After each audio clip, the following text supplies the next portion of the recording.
Hello. आप लोग कैसे हैं? हम लोगों ने पहले लेक्चर में चार्ज के बारे में पढ़ा था। किसी भी बॉडी पे कैसे चार्ज प्रोड्यूस किया जाता है, लाया जाता है, कैसे ट्रांसफर होता है। उसके बाद फिर हम लोगों ने पढ़े थे इलेक्ट्रिक करंट के बारे में, है ना। तो उसमें वहाँ फार्मूला भी पढ़े थे, पर यूनिट टाइम में कितना चार्ज फ्लो करता है, वो इलेक्ट्रिक करंट कहलाता है। अगर कहीं इलेक्ट्रोलाइट की बात करते हैं तो इलेक्ट्रोलाइट में कैटायन भी होता है, एनायन भी होता है।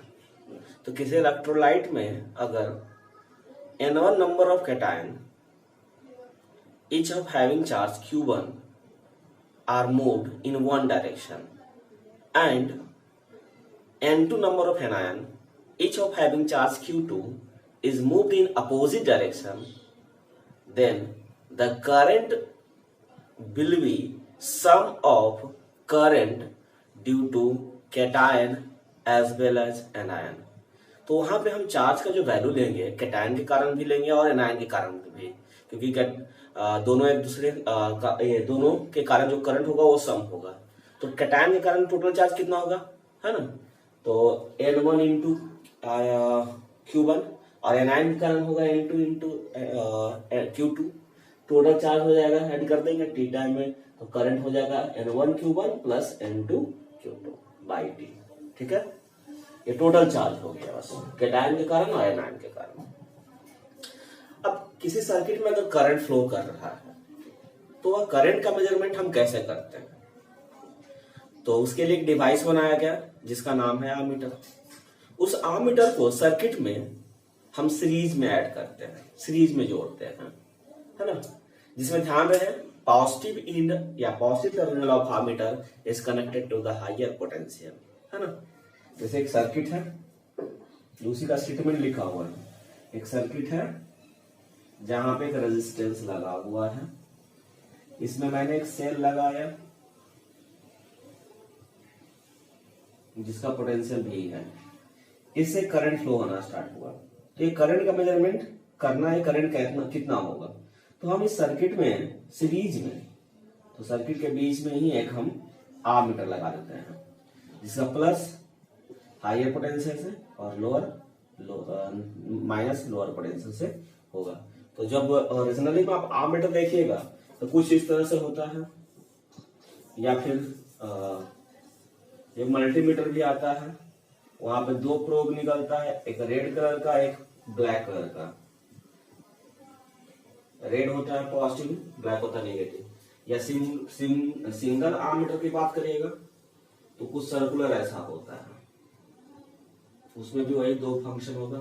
यहाँ पे निडिल होता है, ठीक है, ये निडिल इंडिकेट करता है यहाँ पे, और रीडिंग आता दिया हुआ 0 से लेके जितना भी मिली हो, माइक्रो हो या फिर एम्पियर में हो, वो अंकित रहेगा। और भी डिजिटल टाइप का होता है। तो जो हर जगह दो बार निकलता है, रेड और ब्लैक। रेड हायर पोटेंशियल को और ब्लैक लोअर पोटेंशियल को सीरीज में कुछ इस तरह से कनेक्ट करना, मेजरमेंट दे देगा। ठीक है, तो नेक्स्ट टॉपिक पे हम लोग आते हैं, इलेक्ट्रिक पोटेंशियल के कंसेप्ट पे आते हैं।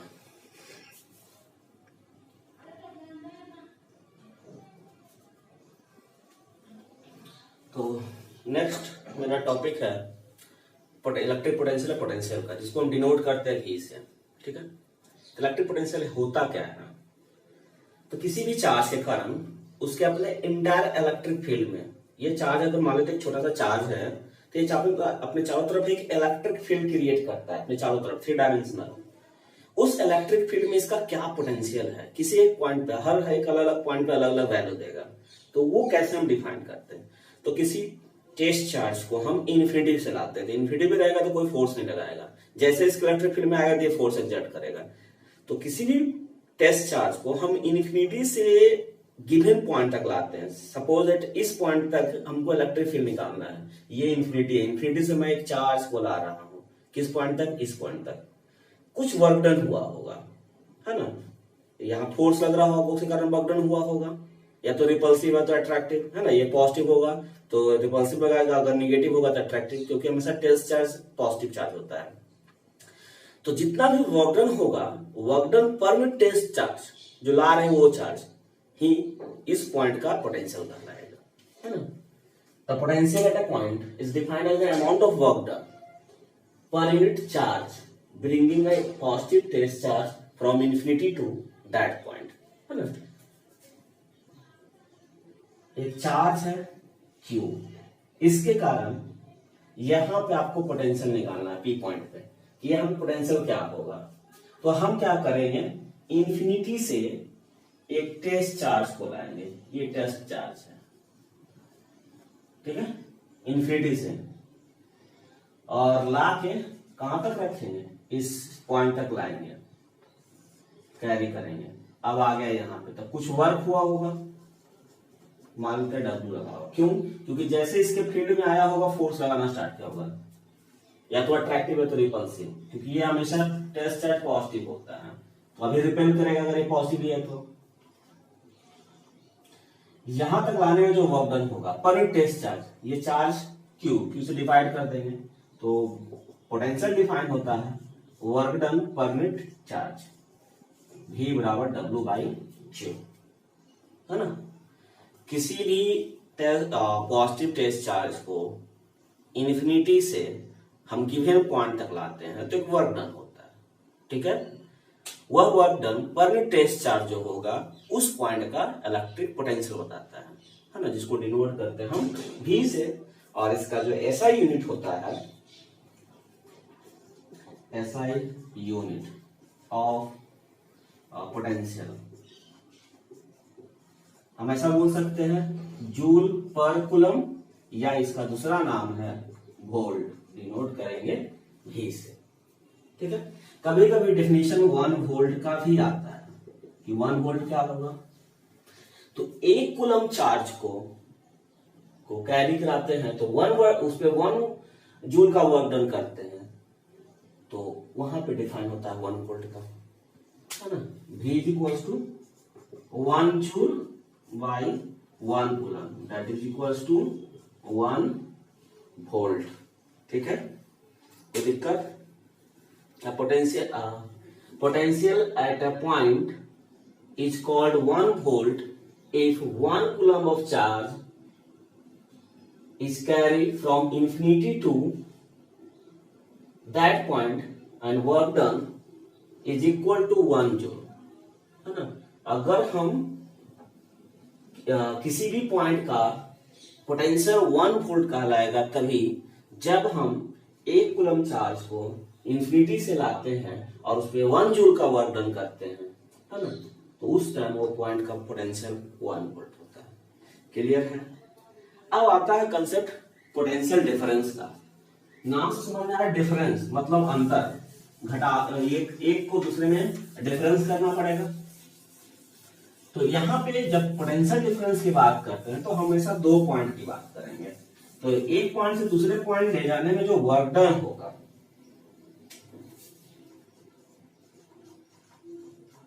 पोटेंशियल डिफरेंस, एक पॉइंट ए है दूसरा पॉइंट बी है, ठीक है, इन दोनों पॉइंट के बीच का पोटेंशियल डिफरेंस क्या होगा। तो मान लेते हैं यहाँ का VA है और यहाँ का VB है, तो पोटेंशियल डिफरेंस की बात करें तो VA माइनस VB होगा, है ना। तो कैसे निकलेगा, तो एक पॉइंट से दूसरे पॉइंट तक जाने में जो work done per unit test charge होगा, वर्क डन कहां से, B2A बाई टेस्ट चार्ज, कोई भी चार्ज एक मूव करा है तो वो देगा वहां का क्या, पोटेंशियल डिफरेंस। जितना भी इसको आप लिख सकते हो, वर्क डन फ्रॉम B2A जाने में, या सीधा सीधी बोल सकते हैं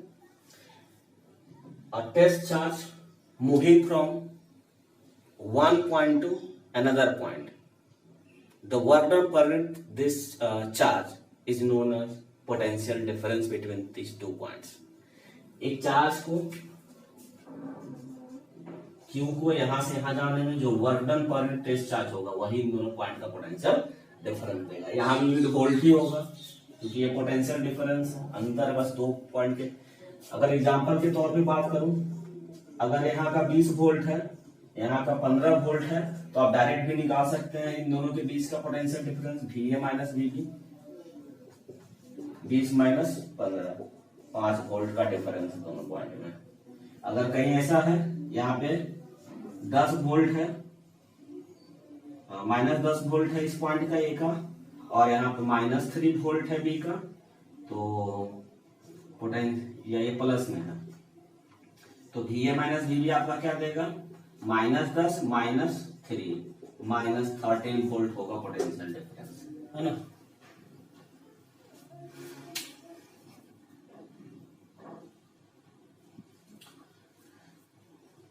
किसी भी सर्किट में या किसी भी सर्किट एलिमेंट के अक्रॉस अगर वोल्टेज ड्रॉप मेजरमेंट करना है तो उसके लिए हम यूज करते हैं वोल्ट मीटर का। जिसमें करंट मेजरमेंट करने के लिए हम आमीटर यूज किए थे, तो यहाँ पे पोटेंशियल डिफरेंस मेजरमेंट करने के लिए हम आमीटर का यूज, वोल्ट मीटर का यूज करते हैं। तो एक सर्किट है, सपोज दैट एक बल्ब लगा हुआ है और इसको हम एक सेल के थ्रू ऐड किए हैं, है ना।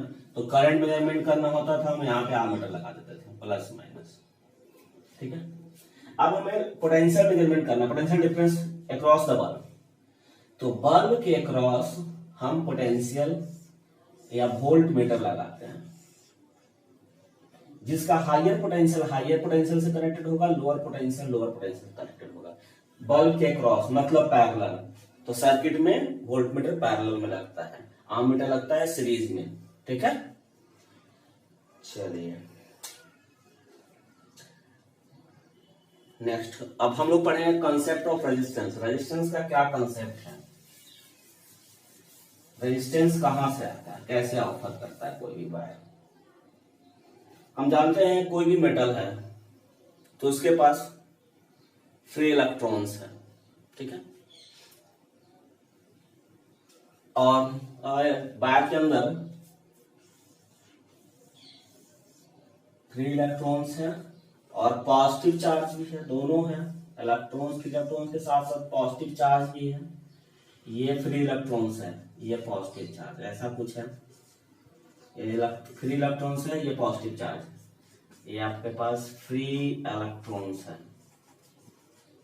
कोई हम वायर लिए हैं, इस तरह से होगा।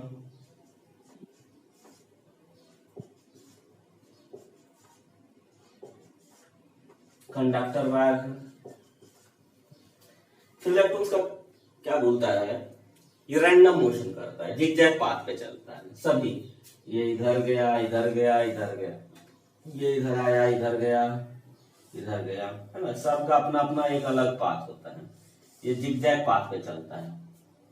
इलेक्ट्रॉन रैंडम मोशन करता है, जिससे वो अब मोशन तो कर रहा है तो करंट होना चाहिए था, लेकिन करंट नहीं होता। क्यों? क्योंकि अगर किसी पर्टिकुलर टाइम इंस्टेंस पे देखते हैं वायर के क्रॉस, तो पर टाइम में जितना नंबर ऑफ इलेक्ट्रॉन इधर जा रहा है उतना ही नंबर ऑफ इलेक्ट्रॉन इधर आ रहा है ना। क्योंकि जिगजैग मोशन कर रहा है, कोई इधर कुछ इधर भी जा रहा है, कुछ इधर भी आ रहा है इलेक्ट्रॉन, कोई एक पर्टिकुलर डायरेक्शन होता नहीं है, रैंडम मोशन करता है। तो नंबर ऑफ इलेक्ट्रॉन इन पर टाइम जितना इधर क्रॉस कर रहा है उतना इधर क्रॉस कर रहा है, इसलिए टोटल नेट जो करंट फ्लो करेगा वो 0 फ्लो करेगा, या बाहर से हम कोई बैटरी नहीं लगाए तो। अब यही क्या होता है, अगर हम इसमें एक सेल लगा देते हैं, बाहर से पोटेंशियल डिफरेंस अप्लाई करते हैं,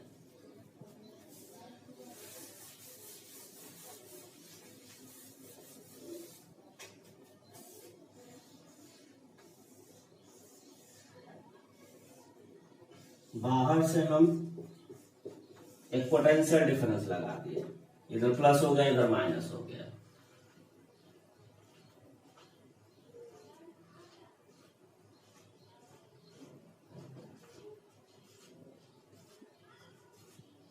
पॉजिटिव चार्ज भी है, नेगेटिव चार्ज भी है। मूव कौन करेगा? इलेक्ट्रॉन। पॉजिटिव चार्ज मूव नहीं करेगा, तो ये इलेक्ट्रॉन इस हायर पोटेंशियल से अट्रैक्ट करेगा, तो सबका इलेक्ट्रॉन को एक पर्टिकुलर डायरेक्शन मिल जाता है हायर पोटेंशियल की तरफ, नेगेटिव टू पॉजिटिव पोटेंशियल की तरफ। सभी इलेक्ट्रॉन्स, ये इलेक्ट्रॉन्स एक पर्टिकुलर, पहले रैंडम मोशन करा था, अब इसको एक पर्टिकुलर डायरेक्शन मिल गया, उस डायरेक्शन में सब चलेगा। तो अब किसी भी वायर के क्रॉस अगर कहीं पे भी देखेंगे तो एक नेट करंट इसको मिलेगा। अब होता क्या होगा, ये इलेक्ट्रॉन चलता है तो आगे फिर किसी पॉजिटिव चार्ज से टकराता है ना, फोर्स लग रहा होगा इसमें, तभी इधर जा रहा है, क्योंकि पॉजिटिव चार्ज से नेगेटिव चार्ज की तरफ एक फील्ड सेटअप होता है और फील्ड में चार्ज पर फोर्स एक्सर्ट करता है। अब फोर्स लगना हुआ स्टार्ट, तो पहले इसका स्पीड 0 था, अब यहाँ पे कुछ स्पीड आ गया, इसको मिल गया और ये टकरा गया जाके किससे, पॉजिटिव चार्ज के कारण। फिर ये अपना काइनेटिक एनर्जी लॉस करेगा क्योंकि स्पीड घटेगा कॉलिजन के बाद।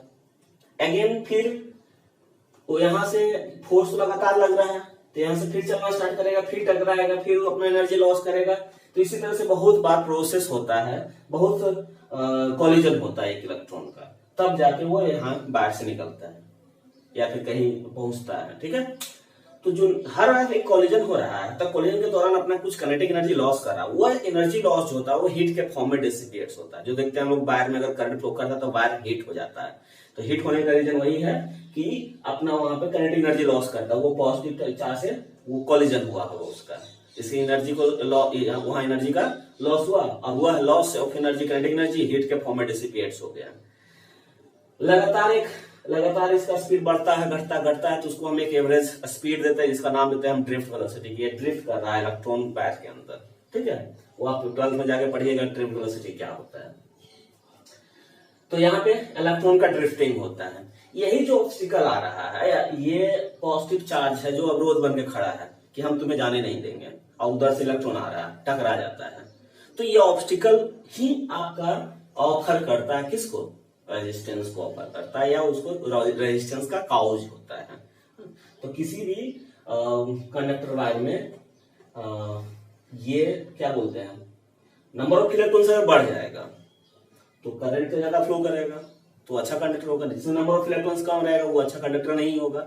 और यहाँ कंडक्टर है, यहाँ ये जो ट्रांसफर हो रहा है इलेक्ट्रॉन एक साइड से दूसरे साइड जा रहा है, तो वहां पे बीच में कोलिजन होता है, वही कोलिजन ऑफर करता है, एक रेजिस्टेंस को ऑफर करता है। ठीक है, तो ये कंसेप्ट था रेजिस्टेंस का कि कोई भी कंडक्टर रेजिस्टेंस, तो रेजिस्टेंस कंडक्टर का किस पे डिपेंड कर रहा है, नंबर ऑफ कोलिजन पे। जितना ज्यादा कोलिजन होगा उतना ज्यादा रेजिस्टेंस होगा, जितना कम कोलिजन होगा उतना कम रेजिस्टेंस ऑफर करेगा कोई भी कंडक्टर। तो अच्छा कंडक्टर होगा तो कम नंबर ऑफ कोलिजन होगा, और ज्यादा मतलब कि बैड कंडक्टर होगा तो उसमें नंबर ऑफ कोलिजन बहुत ज्यादा होगा।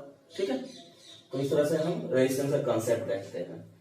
और रेजिस्टेंस का आगे आएगा कि कौन कौन सा फैक्टर्स पे डिपेंड करता है किसी भी वायर के लिए या कोई भी कंडक्टर के लिए, मटेरियल के लिए, तो वो पहले ओम्स लॉ पढ़ने के बाद है। ठीक है, तो इसके बाद नेक्स्ट टॉपिक हम लोग पढ़ते हैं ओम्स लॉ।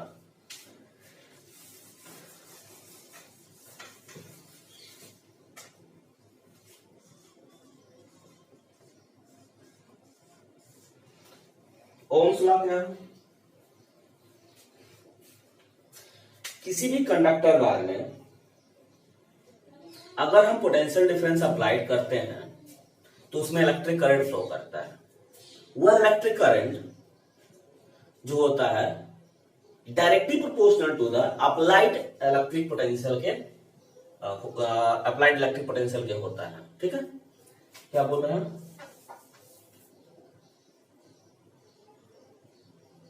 किसी भी कंडक्टर वायर में हम,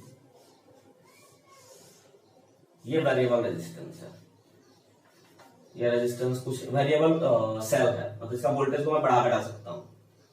इसके अक्रॉस मुझे वोल्टेज लेता है और यहाँ पे करंट मेजरमेंट करना है।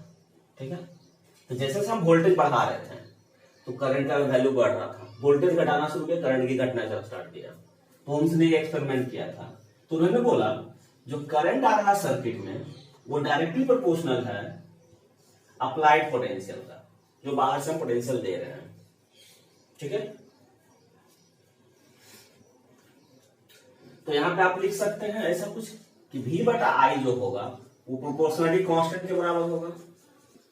और यह कांस्टेंट आर के बराबर होता है। तो V is equal to I into R. ये आर क्या है? Resistance of conductor. तो स्टेटमेंट ओम्स लॉ का क्या है? Ohm's law states that the current flowing through a conductor is directly proportional to the potential difference applied across the its end,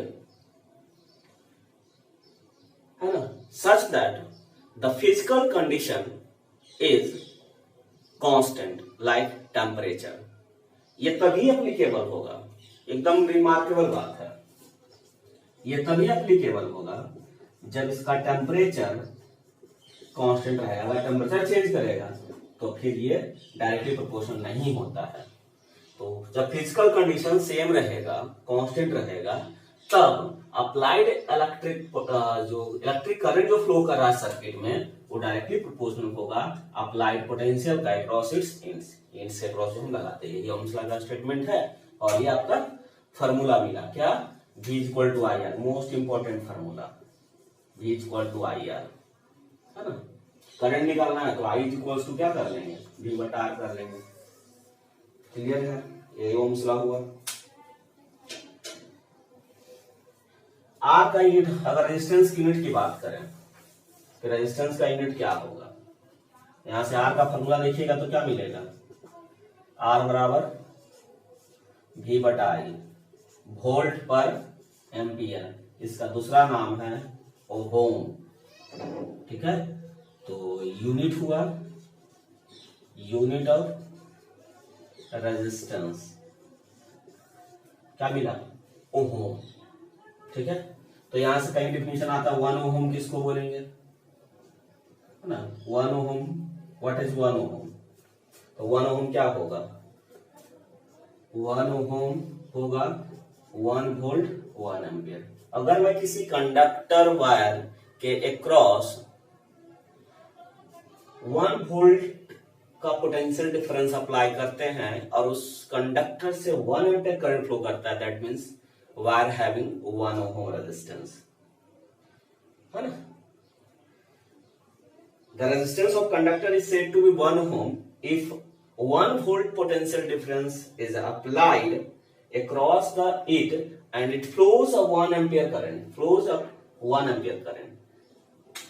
1 ohm किसी conductor का resistance तभी होगा जब हम उसके क्रॉस 1 वोल्ट का पोटेंशियल डिफरेंस अप्लाई करें और उससे होके 1 एम्पियर करंट निकले, तो उस टाइम वो 1 ओम का होगा। ठीक है, 1 किलो, तो 1 किलो मतलब 1000 ओम होगा। कहीं आएगा 1 मेगा ओम, तो 1 मेगा मतलब 10 टू द पावर 6 ओम के बराबर होगा। ठीक है, तो यहाँ पे हम लोग रेजिस्टेंस देखे, रेजिस्टेंस की यूनिट देखे, 1 ओम किसे कहते देखे हैं। अब रेजिस्टेंस का उल्टा एक टर्म है कंडक्टेंस।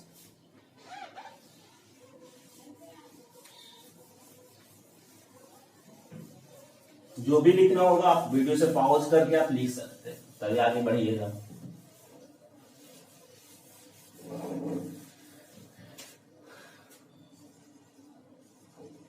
कंडक्टेंस डिनोट करते हैं जी से।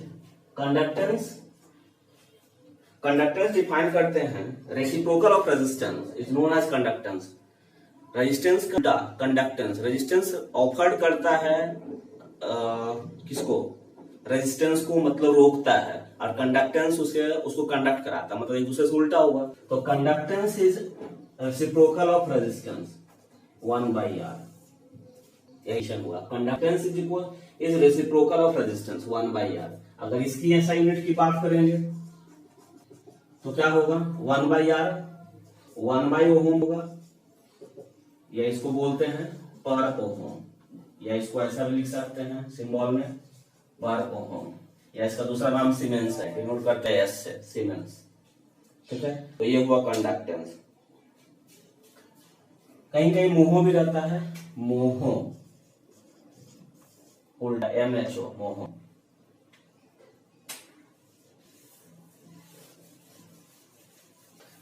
अब आते हैं IV ग्राफ पे। IV graph for Ohm's law, V और I बाई एक्सिस पे पहले, एक्स एक्सिस पे बाद में। IV current directly proportional to voltage, straight line graph होगा और ऑरिजिन से पास करेगा, कुछ ऐसा ग्राफ होगा, स्ट्रेट लाइन होगा ग्राफ और ऑरिजिन से पास करेगा। इसका ग्राफ हमेशा स्ट्रेट लाइन होता है, ठीक है। यहां पे हम लोग एक R बराबर फॉर्मूला पढ़े थे, V बटा I। अगर हम इसका स्लोप की बात करें, स्लोप ऑफ IV ग्राफ,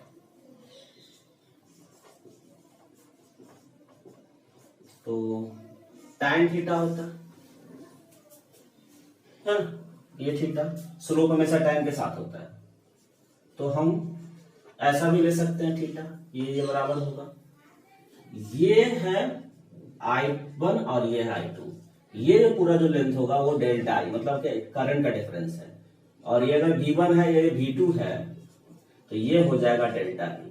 तो tan में लाइएगा तो डेल्टा I बटा कितना हो जाएगा, डेल्टा I बटा delta, delta perpendicular upon base, delta I बटा बेटे। अगर ये डिफरेंस का डेल्टा V बटा डेल्टा I होता तो रेजिस्टेंस देखिए उल्टा हो रहा है, तो हम यहां बोल सकते हैं कि स्लोप ऑफ IV ग्राफ जो होगा वो 1 बाई रेजिस्टेंस के बराबर होगा, उल्टा होगा, क्योंकि R बराबर V बटा I और यहाँ पे स्लोप हो रहा है I बटा V। तो IV ग्राफ में जो स्लोप होता है वो 1 बाई रेजिस्टेंस के बराबर होता है ना। तो जिसका स्लोप ज्यादा होगा उसका रेजिस्टेंस कम होगा, जिसका रेजिस्टेंस कम होगा उसका स्लोप ज्यादा होगा, है ना। ये स्लोप कम हुआ, ये स्लोप ज्यादा हुआ, तो हम उसमें कंपैरिजन कर सकते हैं। जैसे आपको मैं दो ग्राफ दूंगा, इधर V है, इधर I है। एक ग्राफ कंडक्टर A के लिए है ना, दूसरा ग्राफ कंडक्टर B के लिए। बताना है रेजिस्टेंस 1 बड़ा कि रेजिस्टेंस 2 बड़ा, किसका स्लोप ज्यादा। तो A का ज्यादा एंगल, B का कम एंगल, तो A का स्लोप ज्यादा, B का स्लोप कम। जिसका स्लोप ज्यादा उसका रेजिस्टेंस कम होगा, तब क्योंकि इनवर्सली प्रोपोर्शनल है।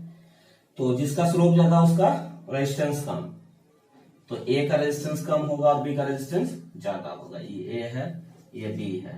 जिसका स्लोप कम उसका रेजिस्टेंस ज्यादा, तो B का रेजिस्टेंस ज्यादा, B का स्लोप कम है।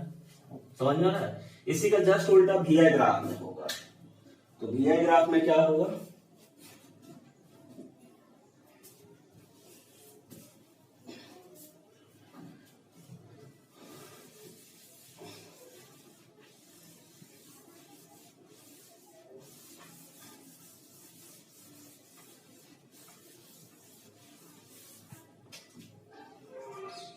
VI ग्राफ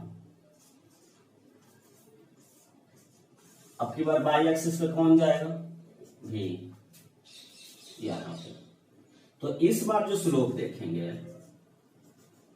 तो वर्टिकल में डेल्टा V रहेगा और हॉरिजॉन्टल में डेल्टा I रहेगा। तो स्लोप की बात करिएगा, स्लोप ऑफ VI ग्राफ जो tan थीटा के बराबर होगा वो आ जाएगा डेल्टा V बटा डेल्टा I, डेल्टा V बटा डेल्टा I। और हम जानते हैं R बराबर होता है V बटा I, मतलब वोल्टेज बटा करंट, करंट का वोल्टेज का डिफरेंस बाय करंट का डिफरेंस रेजिस्टेंस होगा। तो आप बोल सकते हैं कि slope of VI graph gives क्या, जब ग्राफ इक्वल टू क्या होगा, रेजिस्टेंस। जिसका जितना ज्यादा स्लोप उसका उतना ज्यादा रेजिस्टेंस। तो अब इस टाइम अगर मैं दो ग्राफ को कंपैरिजन करूंगा, फिर से यही चीज एक्सिस चेंज कर दिया, यहाँ भी चला गया, यहाँ आई, दो रेजिस्टेंस है A और B। किसका एंगल ज्यादा, किसका स्लोप ज्यादा, A का ज्यादा B का कम, A का रेजिस्टेंस भी ज्यादा होगा, तो RA ग्रेटर देन RB हो जाएगा, उल्टा। तो हमेशा ध्यान रखिएगा इस बात का, है ना। जो स्टीफर होगा उसका रेजिस्टेंस भी कम होगा। यहाँ आईवी ग्राफ में जो स्टीफर होगा उसका रेजिस्टेंस ज्यादा होगा। स्टीफर है इसका रेजिस्टेंस ज्यादा, ये स्टीफर है इसका रेजिस्टेंस कम है। वीआई में जिसका कम स्लोप उसका रेजिस्टेंस कम, जिसका स्लोप ज्यादा उसका रेजिस्टेंस ज्यादा। आईवी में जिसका कम स्लोप उसका ज्यादा रेजिस्टेंस, जिसका ज्यादा स्लोप उसका कम रेजिस्टेंस। सिंपल सा यही डिफरेंस है। ओम्स लॉ का लिमिटेशन क्या है? ओम्स लॉ का ये लिमिटेशन है, ओम्स लॉ का तभी हम यूज कर सकते हैं इन फार्मूलाज का जब क्या हो, टेम्परेचर कांस्टेंट हो। ये लिमिटेशन ऑफ ओम्स लॉ है।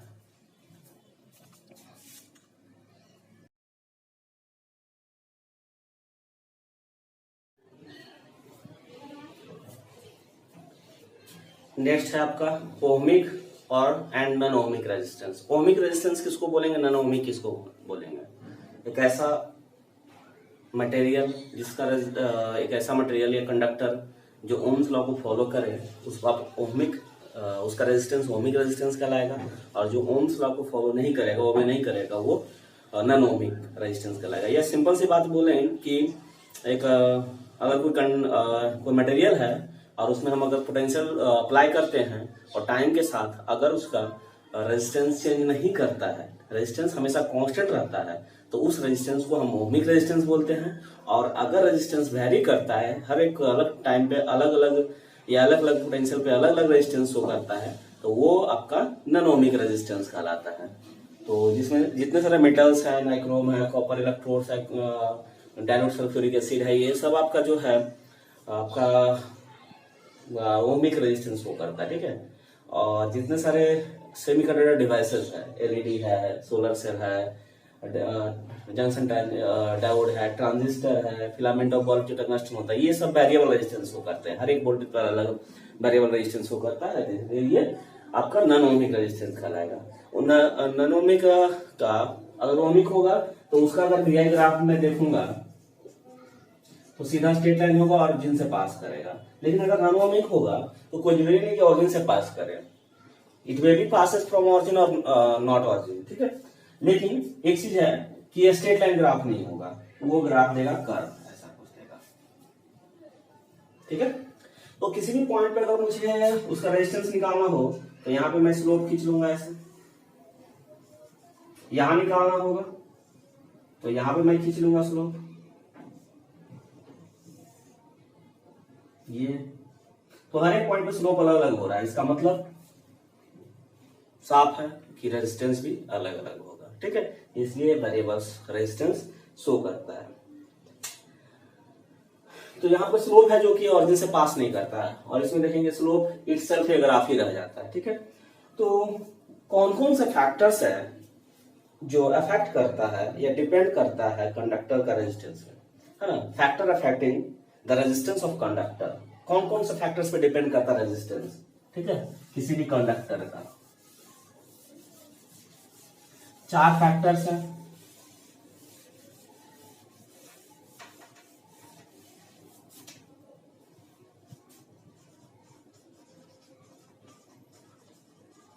Affecting the resistance of conductor. हमारे पास 4 फैक्टर्स हैं। पहला, नेचर ऑफ मटेरियल, मटेरियल किस नेचर का है, नेचर ऑफ मटेरियल्स। मटेरियल का नेचर क्या है, मटेरियल ऑफ कंडक्टर ये बोल सकते हैं, मटेरियल ऑफ कंडक्टर ही बोल सकते हैं, वही चीज है मटेरियल ऑफ कंडक्टर, ठीक है। कि कंडक्टर है कौन सा मटेरियल का बना हुआ है, कॉपर का भी हो सकता है, सिल्वर का भी हो सकता है, आयरन का भी हो सकता है, एल्युमिनियम का भी हो सकता है। सब में फ्री इलेक्ट्रॉन्स की संख्या अलग अलग होती है। Number of free electrons in each metal is different. तो वो अगर फ्री इलेक्ट्रॉन्स की संख्या कम होगी तो रेजिस्टेंस ज्यादा ऑफर करेगा, फ्री इलेक्ट्रॉन्स की संख्या ज्यादा होगी तो अच्छा कंडक्टर होगा। तो ये मटेरियल, हर एक मटेरियल का अपना अपना नंबर ऑफ फ्री इलेक्ट्रॉन्स होता है। तो इसलिए हम बोल सकते हैं कि किसी भी मटेरियल का जो रेजिस्टेंस है वो उसके नेचर पर डिपेंड करेगा। कंडक्टर का जो मटेरियल, जिस कंडक्टर को हम जो बनाए हैं वो किस तरह के मटेरियल का बना हुआ है, वो कैसा कॉपर है, सिल्वर है, आयरन है, एल्युमिनियम है, तो हर एक का नंबर ऑफ इलेक्ट्रॉन्स की संख्या अलग अलग है। अगर नंबर ऑफ इलेक्ट्रॉन्स अलग अलग होगा तो रेजिस्टेंस की वैल्यू अलग अलग होगी। तो डिपेंड किया उसके नेचर पे, मटेरियल का बना हुआ है। सेकंड डिपेंड करता है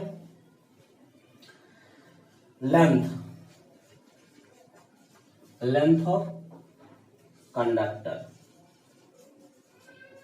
कंडक्टर के लेंथ पे डिपेंड करता है। कंडक्टर के लेंथ ज्यादा, रेजिस्टेंस ज्यादा, क्योंकि अगर हम एक छोटा सा, इतना छोटा सा कंडक्टर लेंथ लेते हैं जिसमें नंबर ऑफ इलेक्ट्रॉन्स जो होगा, अब यहां तक मैं जाऊंगा तो इतने पार्ट में जो कॉलिजन हो रहा है वो नंबर ऑफ कॉलिजन कम होगा। अगर पार्ट बड़ा हो गया तो नंबर ऑफ कॉलिजन भी ज्यादा हो जाएगा, है ना। तो यहाँ पे जो रेजिस्टेंस होता है वो डायरेक्टली प्रोपोर्शनल लेंथ का, लेंथ बढ़ेगा, नंबर ऑफ कॉलिजन बढ़ेगा, रेजिस्टेंस भी बढ़ जाएगा। तीसरा एरिया ऑफ क्रॉस सेक्शन, ठीक है, या थिकनेस ऑफ कंडक्टर भी बोल सकते हैं। ये थिकनेस या एरिया ऑफ क्रॉस सेक्शन भी बोल सकते हैं। Thickness of conductor, thickness of conductor, या बोल सकते हैं एरिया ऑफ क्रॉस सेक्शन, है ना। एरिया ऑफ क्रॉस सेक्शन का कैसा होगा, देखो ये है एरिया क्रॉस सेक्शन। अगर सपोज दैट आपको एक पतले से गली से जाना है, बहुत सारा आदमी है, उसको गली से मैं लेके जा रहा हूँ, है ना। उन्हीं लोग आदमी को अगर हम एक हाईवे से लेके जाते हैं तो हाईवे का विड्थ ज्यादा हो गया, ठीक उस, है ना, और गली में कम हुआ, तो किसमें वो ज्यादा फ्रीली या फिर इजीली जा सकता है ना। तो देखिएगा कि जिसकी विड्थ ज्यादा होगी तो वहां पे फ्री ज्यादा होगा, कॉलिजन कम होगा। तो जैसे जैसे थिकनेस बढ़ेगा तो इसका कॉलिजन, नंबर ऑफ कॉलिजन भी कम होगा। तो थिकनेस बढ़ने से रेजिस्टेंस का वैल्यू घट गया, मतलब इनवर्सली डिपेंड कर रहा। तो resistance is inversely proportional to area, equation number 2। तीसरा temperature of conductor, temperature of conductor. Temperature of conductor हम लोग क्या जानते हैं कि जैसे हम टेम्परेचर बढ़ाते हैं, टेम्परेचर बढ़ाने से इलेक्ट्रॉन्स का स्पीड बढ़ेगा, तो पर यूनिट टाइम में जो नंबर ऑफ कॉलिजन है वो ज्यादा हो जाएगा, है ना, क्योंकि स्पीड बढ़ेगा तो कॉलिजन बढ़ जाएगा। तो टेम्परेचर बढ़ने से नंबर ऑफ कॉलिजन बढ़ता है, और नंबर ऑफ कॉलिजन बढ़ने से रेजिस्टेंस बढ़ता है। मतलब टेम्परेचर अगर इंक्रीज करता है तो रेजिस्टेंस भी इंक्रीज कर जाएगा। टेम्परेचर अगर इंक्रीज करता है तो रेजिस्टेंस भी इंक्रीज करेगा, क्योंकि वहां पर इलेक्ट्रॉन्स का स्पीड बढ़ जाता है। अगर मैं ग्राफ देता हूं, VI ग्राफ देता हूं, जिसमें दो कंडक्टर है A और B, या एक ही मटेरियल है, दोनों एक ही है, ठीक है। ये T1 टेम्परेचर पे है, ये T2 टेम्परेचर पे ग्राफ मिलता है, तो बताना किसका रेजिस्टेंस ज्यादा होगा, है ना। तो VI ग्राफ में क्या बताया था, किसका रेजिस्टेंस ज्यादा होगा। पहले रेजिस्टेंस निकाल लीजिए, 1 ज्यादा कि 2 का ज्यादा, है ना। तो बोले थे जिसका स्लोप ज्यादा होगा, उसका रेजिस्टेंस भी ज्यादा होगा। तो R1 greater than R2, resistance ज्यादा हुआ इसका मतलब टेम्परेचर भी उसी का ज्यादा होगा। तो हमें यहाँ पे अगर दो ग्राफ दिया हुआ है VI में, तो जिसका रेजिस्टेंस ज्यादा उसका टेम्परेचर भी ज्यादा होगा, क्योंकि ज्यादा टेम्परेचर मोर रेजिस्टेंस, ठीक है। नंबर ऑफ इलेक्ट्रॉन्स की संख्या जो होगी वन टाइम में कॉलिजन ज्यादा करेगा। तो इन फैक्टर्स पे डिपेंड किया। अब इन दोनों को कंबाइन में करूंगा, इक्वेशन 1 और 2 को कंबाइन करता हूं, ठीक है।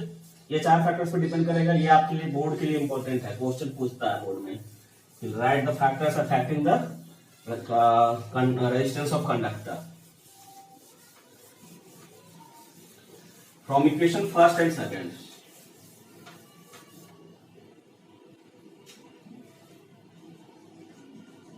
From equation first and second we get क्या मिलेगा, R proportional to L by A। यहाँ से प्रोपोर्शनलिटी कांस्टेंट खत्म करते हैं तो कांस्टेंट आता है रो, जिसका नाम है रेजिस्टिविटी, एक कांस्टेंट है जो मटेरियल टू मटेरियल चेंज करता है। हर एक मटेरियल का रेजिस्टिविटी अलग अलग होती है, वो मटेरियल का नेचर बोले उसी पे डिपेंड करता है, ठीक है। तो एक फॉर्मूला मिला रेजिस्टेंस का, R equal to rho L by A, ठीक है। किसी वायर का लेंथ दुगना कर दे, क्रॉस सेक्शन एरिया सेम रखे तो रेजिस्टेंस भी दुगना होगा। थिकनेस को आधा कर दे, रेजिस्टेंस दोगुना हो जाएगा। थिकनेस को दोगुना कर दे, रेजिस्टेंस आधा हो जाएगा। इस तरह का क्वेश्चन पूछता है, हम इसको खींच के लंबा कर दिया। नॉमिनल्स मैं करा दूंगा एक दिन, ठीक है। एक वीडियो लेक्चर दूंगा, मैं उसमें सारा नॉमिनल्स में लिखूंगा। तो ये फॉर्मूला मिलेगा R equal to rho L by A. यहाँ से रेजिस्टिविटी का फॉर्मूला क्या मिलेगा, R into A by M, ठीक है। अगर मैं यहां से यूनिट की बात करूं, यूनिट ऑफ रेजिस्टिविटी क्या मिलेगा, तो ये ओम है, ये एरिया है मीटर स्क्वायर, अब बटा मीटर, 1 मीटर कट गया तो आ गया ओम मीटर यूनिट हो गया किसका, रेजिस्टिविटी का, ठीक है। अब आइए, ये इसका दूसरा नाम है आपका स्पेसिफिक रेजिस्टेंस, भी दूसरा नाम बोल सकते हैं, स्पेसिफिक रेजिस्टेंस, दूसरा नाम इसका स्पेसिफिक रेजिस्टेंस भी होता है, कोई दिक्कत नहीं। नेक्स्ट एक टर्म है, ये स्पेसिफिक रेजिस्टेंस या रेजिस्टिविटी किन किन फैक्टर्स पर डिपेंड करता है, तो डिपेंड करेगा सब्सटेंस कैरेक्टरिस्टिक, उसका प्रॉपर्टीज पे, है ना। तो जो मेटल होता है, सेमीकंडक्टर होता है, उसकी रेजिस्टिविटी कम होती है, और जो नॉन मेटल होता है, मतलब कि इंसुलेटर होता है, बैड कंडक्टर होता है, उसकी रेजिस्टिविटी ज्यादा होती है। तो मटेरियल डिपेंड करता है रेजिस्टिविटी। दूसरा डिपेंड करता है टेम्परेचर पे, अगर मैं टेम्परेचर बढ़ाता हूं तो रेजिस्टिविटी भी बढ़ती है, किसी भी कंडक्टर का भी, है ना। टेम्परेचर बढ़ा दीजिए, उसका रेजिस्टिविटी बढ़ जाएगा। तो स्पेसिफिक रेजिस्टेंस दो फैक्टर्स पे डिपेंड करता है, मटेरियल के नेचर पे और टेम्परेचर पे। टेम्परेचर बढ़ने से रेजिस्टिविटी भी बढ़ती है, इसी कारण से रेजिस्टेंस बढ़ जाता है, रेजिस्टिविटी बढ़ेगी। रेजिस्टेंस क्यों, देखो टेम्परेचर बढ़ाने से लेंथ चेंज करता है, लेकिन माइनर चेंज करता है, वो नेग्लिजिबल होगा लेंथ एरिया। तो रेजिस्टेंस बढ़ने का रीजन यही रो है, तो रेजिस्टेंस बढ़ता है फिर रो भी बढ़ रहा है, ठीक है। तो ये दो फैक्टर्स में पर डिपेंड किया रेजिस्टिविटी। एक टर्म आता है कंडक्टिविटी,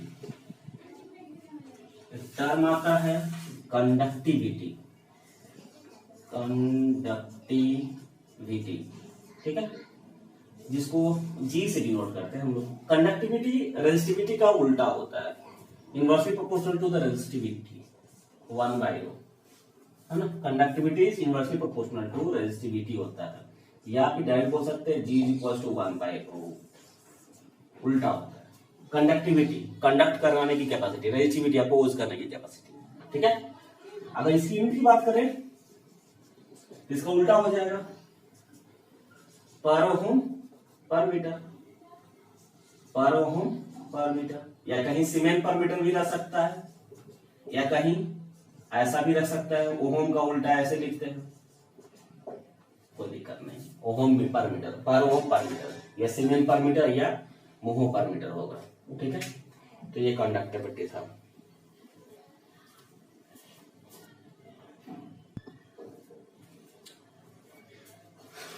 चॉइस ऑफ मटेरियल और वायर, है ना। हर तरह के पर्पस के लिए हम अलग अलग तरह के मटेरियल का वायर यूज करते हैं, ठीक है।